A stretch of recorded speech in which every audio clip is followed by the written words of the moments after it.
Yo, what's up, Playmakers? This is your boy Freddy Davis III. Welcome to the YouTube channel for Undrafted Media Group.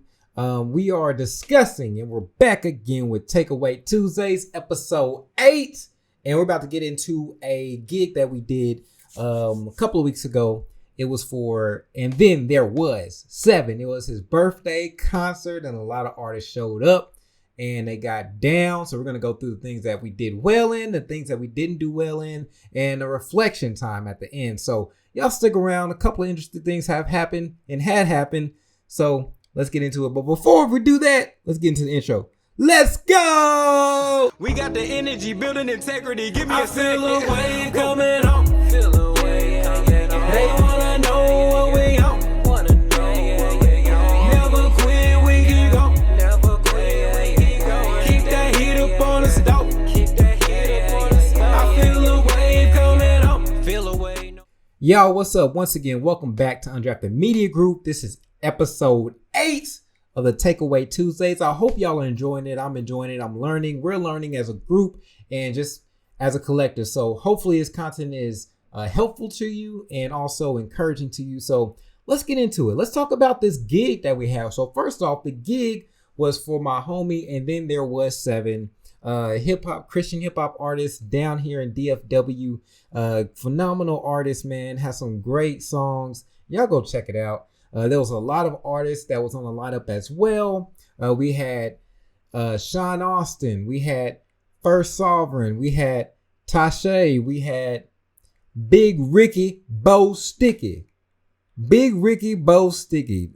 He is something else, y'all. Y'all go check his music out as well. We had Chosen Be Nice. We had Jay Woods. We had Nia. And of course we had, and then there was Seven. I don't know if I said it right. And then there was hosting was Joshua. I'm not sure. I forgot his last name. Phenomenal job, man. We had a great time. Oh, DJ Yvonne was there. And also DJ Cooks was in the building. Can't forget about them. Great time. We did some great things. So anyways, let's go and let's tap into the things that we did well. So y'all know what we like to do here. We like to talk about the things that are going to be helpful to videographers, and also if you're just interested in knowing some of the processes and some of the transitions that we do here at Undrafted Media Group. So if you enjoyed some of that stuff, then you want to stay tuned to the end. All right, let's have a stereo contest. 1, 2, 3.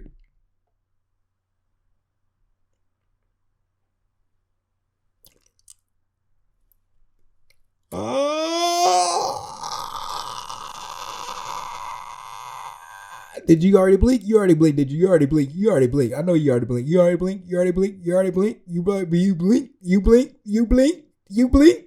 You blink. You blink. I hope you blinked already. I hope you blinked.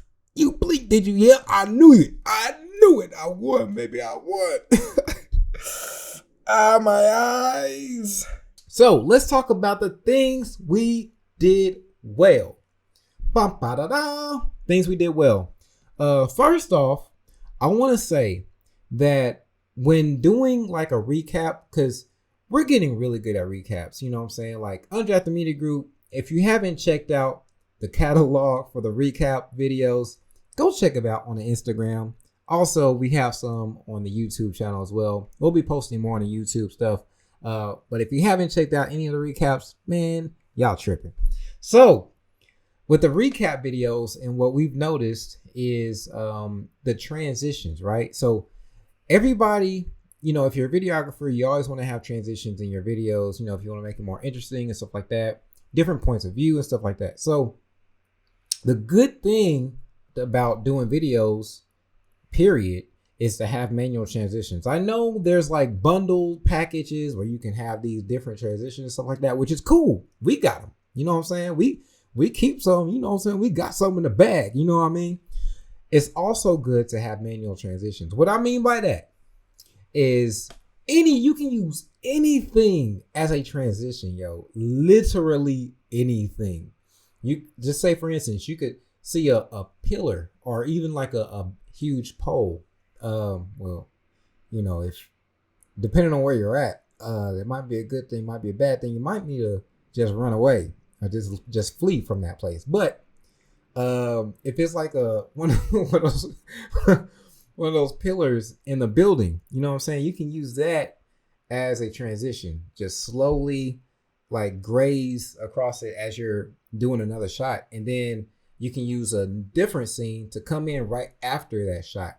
Or you could even go to a stereo and get some footage, dip, go around the stereo, and bam, there's a whole nother scene. Or, so I'm giving y'all a game right now. Or you could go to like one of those bright lights, you know, they have like the concert lights. You can just flash, like have your camera just zoom in, and then bam, that's a transition. So there's a lot of things that you can do with manual transitions that are not that difficult. And when I say that, that's what we did in the recap for this past one. We've done it in the other recaps too. I've never really talked about it as in depth as I just did. So if you have looked at it, you'll notice that there was a lot of transitions, manual transitions, and they just are fire. All right. So start doing that. If you haven't started doing that, if you haven't, then this is just a reminder or even some advice. Like, hey, it looks nice. If you like kind of like that kind of stuff, then, you know, try to do it. You know what I'm saying? Other things that went well, we were able to capture most of the footage for that event without having any issues. Y'all know I'm rocking with an A7 III Sony. And so this camera does have a tendency to overheat, and especially, you know, it's a continuous shooting. Like, well, I'll take some breaks in between then. However, most of the time we're recording. So be aware of that. All right. Be aware of what you're doing, how much time you got. Of course, I didn't film every single thing. However, we did record a lot. All right. From beginning to the end, we did a lot of behind the scenes stuff, even some of the mic checks. We did some of that. Even some of the, like during there, they were praying. So we did some of that, and just some behind the scenes stuff, man. So I'll share some of that stuff and some of the clips as I'm talking, right? Because that's what we usually do. And question: why was a school teacher late to class? Because she sprained her ankle. Let that soak in. Let it soak in. And yeah, you can check it out. So another thing that we did well was we try to make sure that we get every single angle. When you're a videographer, you go to these events and you are capturing footage, you want to make sure that you're capturing footage from different angles, not just stationary, unless, you know, that's the only shot you got. You want to make sure you move around the place. I know people are there. I know that they looking at you. You can't let that phase you, though. If you're trying to capture the best footage that you can, you got to move around. So don't be intimidated of the crowd. The crowd will move. Okay? The crowd knows that you are there to capture footage. They ain't even tripping. You know what I'm saying? Now, don't bump in, don't run into them. You know what I mean? Like, gracefully move side to side. You know what I'm saying? Have peripheral vision. All right? Have peripheral vision, and, you know, try not to stay in one spot too long. You know what I'm saying? I really don't worry about getting in people's in people's way, because people can move around, or they can stand up if they, you know, want to see the concert or like that. Anyways, long story short, make sure you move around, get different angles. We got different angles. We got slow-mo. One thing that I have always incorporated in these videos is when people have like their camera, their phone, and they're recording what's actually going on, it's a good idea to capture them capturing the footage. It is great because it gives you a different point of view. That's what I'm talking about. I'm talking about transitions. Another thing, it just gives you a different point of view, and it gives it just a sweet taste. It spices up the footage. You know what I mean? Because it's like, yo, somebody else is recording. Yes. So anyways, that went well. Timing was well on the event. Very well timed. And they had the lights. They had the sound. I mean, the sound went off and on for a couple of times, but you know what I'm saying? it was dope. It was a dope event. All right. I believe there's probably more that I'm missing. But we're gonna get into the things that we need to improve on. Things to improve on. Boom, boom, boom, boom. Things to improve on.